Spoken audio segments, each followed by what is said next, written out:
Hello everyone, welcome to Adhyan Lakshya YouTube channel. Today is 6th November, the 6th day of the 11th month of the year holds its own special place in history. Many such incidents have happened in the country and the world today, which is very important for you to know. So let's take a look on today's history. नमस्कार, अध्ययन लक्ष्य में आपका बहुत स्वागत है।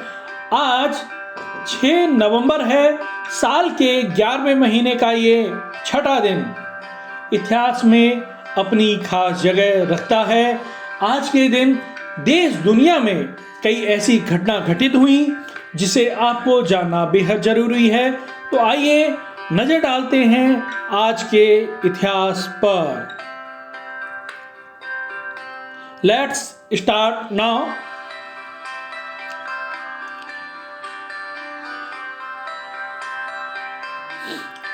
छह नवंबर 1913 में महात्मा गांधी जी ने दक्षिण अफ्रीका में रंगभेद और अंग्रेजों का दमनकारी नीति के खिलाफ एक मार्च का नेतृत्व किया था।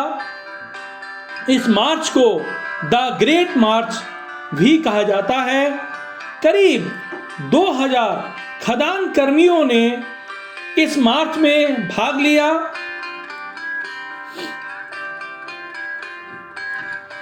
अंग्रेजों ने वर्ष 1906 में भारतीयों के पंजीकरण के लिए दक्षिण अफ्रीका में अपमानजनक अध्यादेश लागू किया था।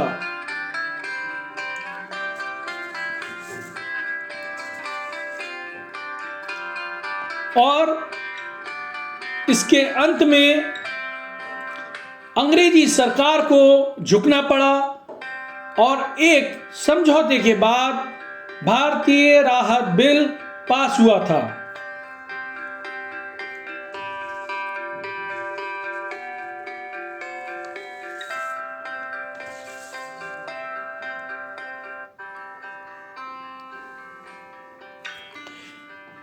नवंबर 1913 को महात्मा गांधी भारतीयों को लेकर बड़ा मार्च निकाला। 2000 से ज्यादा लोगों ने भाग लिया। मार्च में महिलाएं, बच्चे भी शामिल थे। दक्षिण अफ्रीकी सरकार ने काला कानून वापस लिया, भारतीयों को राहत दी। What happened? On 6 November 1913, Mohandas Karamchand Gandhi was arrested by the South African authorities for leading a workers' march.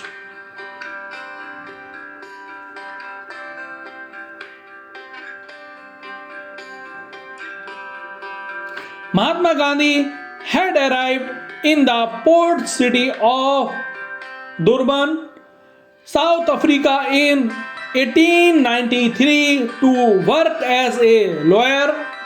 He was a shy 23-year-old when he arrived. He was however shocked. He see the rampant racial discrimination and ill treatment of Indian origin person in that country, which followed systematic racial segregation. He had studies in England to become a lawyer, and although racism existed in that era, Indian professionals did not face such blatant racism in England.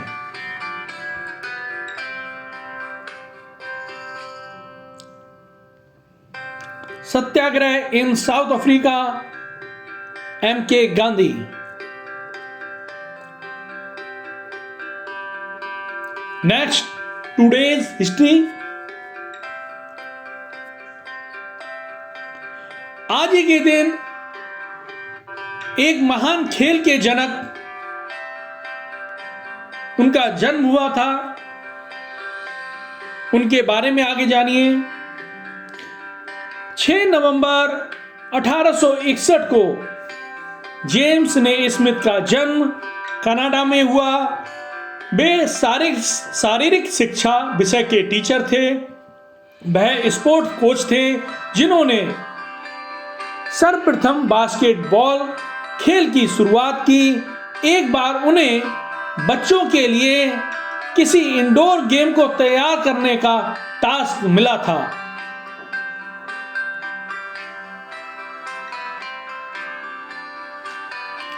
ऐसा इसलिए जिससे कि Canada की भीषण ठंड में बच्चों को खेलने के लिए बाहर ना जाना पड़े।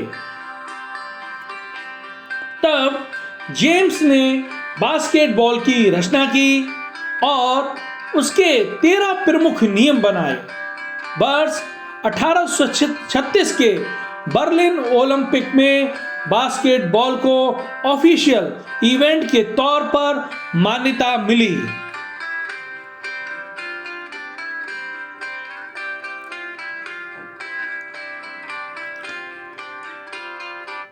जेम्स ने स्मिथ, एक Canadian physical education instructor, invented basketball in 1891. Back then, the game was played with an ordinary soccer ball and pitch basket between two teams of 9 players each. There were 13 rules.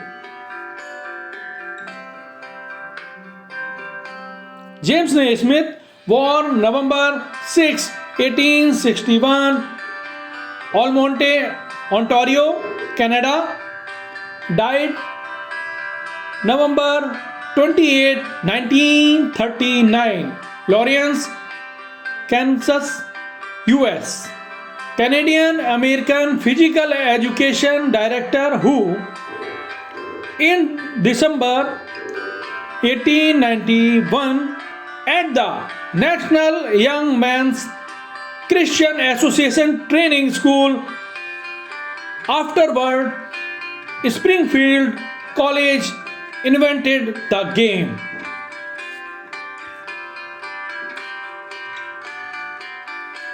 Next, today's history.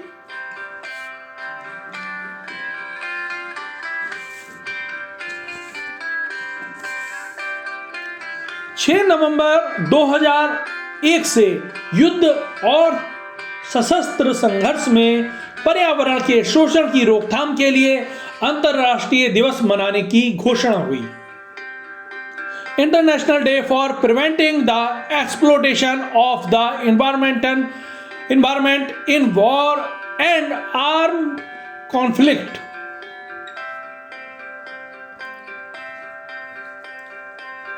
संयुक्त राष्ट्र महासभा द्वारा इस दिन को मनाने का फैसला लिया गया। इस युद्ध के दौरान पारिस्थितिकी तंत्र प्रभावित होता है। पर्यावरण अक्सर युद्ध का असंगठित शिकार बनता रहा है, जिसमें पानी के कुएं दूषित होना, फसलों का जलना और जंगलों की कटाई, मिट्टी का नाश, सैन्य फायदे के लिए जानवरों की हत्या की जाती है।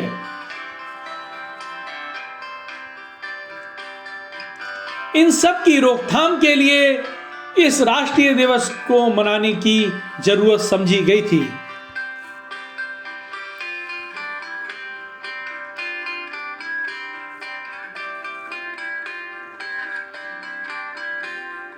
युद्ध और सशस्त्र संघर्ष में पर्यावरण की शोषण को रोकने के लिए अंतर्राष्ट्रीय दिवस हर साल 6 नवंबर को मनाया जाता है। हमें पृथ्वी के पर्यावरण को हरा और साफ रखना चाहिए। इस दिन का उद्देश्य यह सुनिश्चित करना है कि सशस्त्र टकराव की घटनाओं के दौरान पर्यावरण नष्ट न हो, पर्यावरण प्रभावित होता है क्योंकि जंगल को काट दिया गया, पानी के कुएं प्रदूषित हैं, फसलों को जलाया गया है, मिट्टी को जहर दिया गया है और जानवरों को मार दिया गया है। पर्यावरण बचे तो प्राण बचे। हमें स्वच्छ हवा, पानी, मिट्टी को बचाने के लिए तत्काल कदम उठाने की जरूरत है। आइए हम सब साथ मिलकर अपनी पृथ्वी को बचाने के लिए पर्यावरण संरक्षण में योगदान का संकल्प लें। Next history.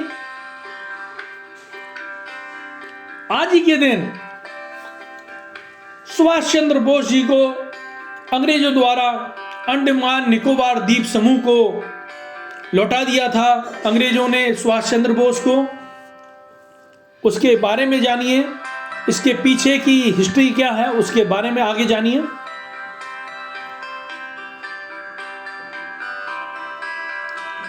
जब से जापानियों ने द्वीपों पर कदम रखा, उन्होंने उत्पात मचाना शुरू कर दिया, हत्याएं की और जो कुछ भी उनके साथ उनके हाथ लगा उसे लूट लिया। अनुमान है कि अंडमान में जापानी क्रूरता के परिणाम स्वरूप लगभग 2000 भारतीय मारे गए थे। 6 नवंबर 1943 को जापान ने अनंतः अंडमान और निकोबार द्वीप समूह को भारत को सौंप दिया। द्वीपों को नेताजी सुभाष चंद्र बोस की सरकार को सौंप दिया गया था, जिन्होंने उस समय अंडमान द्वीप का नाम बदलकर क्रमशः शहीद और निकोबार द्वीप का नाम स्वराज द्वीप रखने का सुझाव दिया। नेताजी सुभाष चंद्र बोस की अंडमान और निकोबार द्वीप समूह की ऐतिहासिक यात्रा की 75वीं वर्षगांठ के अवसर पर 3 अंडमान द्वीप समूह अर्थात हैवलॉक, रॉस और नील द्वीप का नाम बदल दिया गया।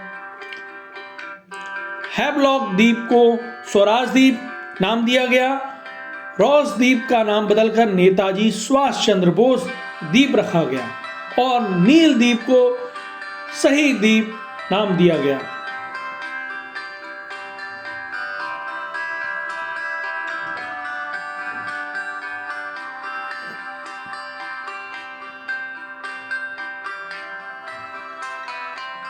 ये कुछ द्वीप समूह हैं अंडमान निकोबार के, उनको देखिए इस पिक्चर में।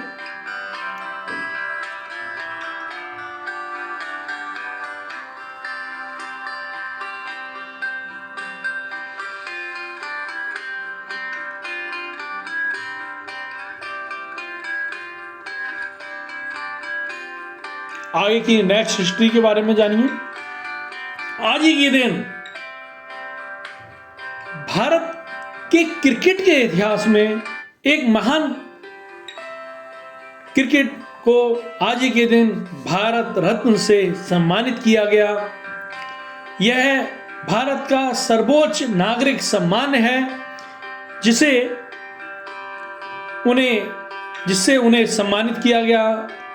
हम जानते हैं उनके नाम को सचिन तेंदुलकर, और सचिन तेंदुलकर जी को आज ही के दिन 6 नवंबर के दिन भारत रत्न से नवाजा गया था। Become the youngest Bharat Ratna awardee and also the first sports person to win the award. Pranab Mukherjee द्वारा यह सम्मान दिया गया सचिन तेंदुलकर को।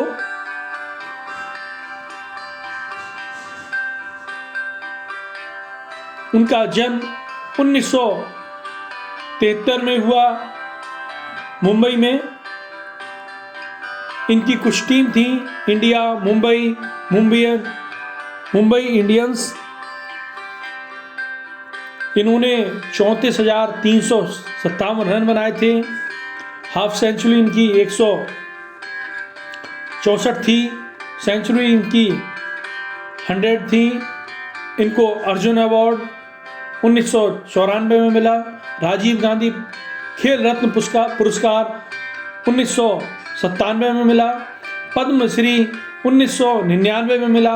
पद्म विभूषण 2008 में मिला और भारत रत्न 2013 में मिला। उन्हें कई सम्मान से सम्मानित किया जा चुका है भारत द्वारा।